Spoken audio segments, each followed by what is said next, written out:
নমস্কার বন্ধুরা, আপনাদের সবাইকে আমার নতুন একটা ব্লগে স্বাগত জানাই।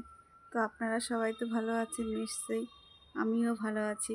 তো আবারও চলে এলাম আপনাদের সাথে গল্প করতে। তো প্রকৃতির কি পরিহাস দেখুন।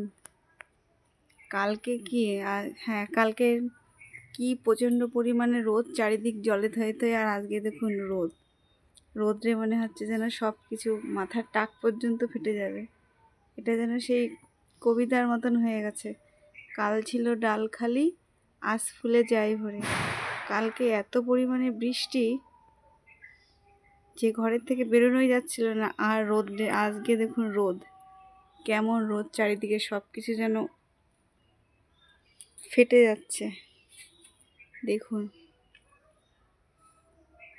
সেটাই বলছি যে সবার সাথে পারলেও ভগবান বা প্রকৃতির সাথে কিন্তু কখনোই পারা যায় না। দেখুন আমাদের সেই জায়গাটা আপনাদের অনেকবার দেখিয়েছি। দেখুন কত পরিমাণে জল, এখানটাতে যাওয়াই যাচ্ছে না, পুকুর হয়ে গেছে, সুইমিং পুল।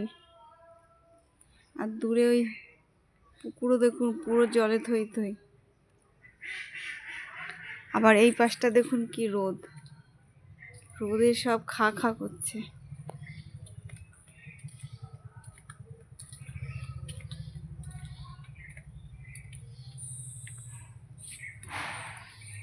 এত সুন্দর রোদ দেখে আবার কি করলাম, সব কিছু ধুয়ে দিলাম। ছেলে একজোড়া জুতো এত পরিমাণে বৃষ্টির জন্য কাদা মাখা ছিল, এই যে জুতো ধুয়ে দিয়েছি।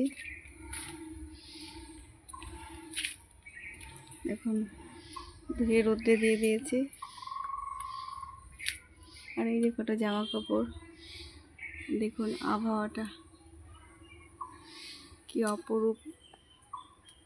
অপূর্ব লাগছে।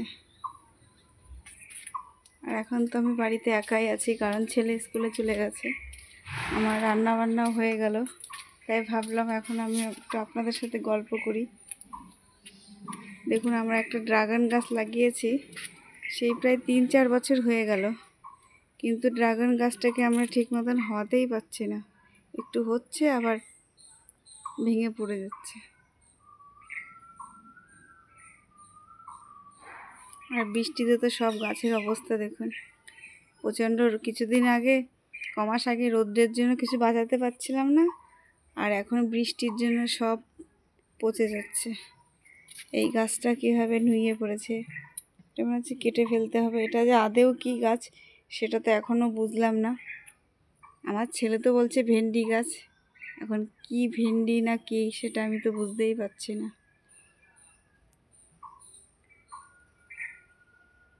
তো বন্ধুরা,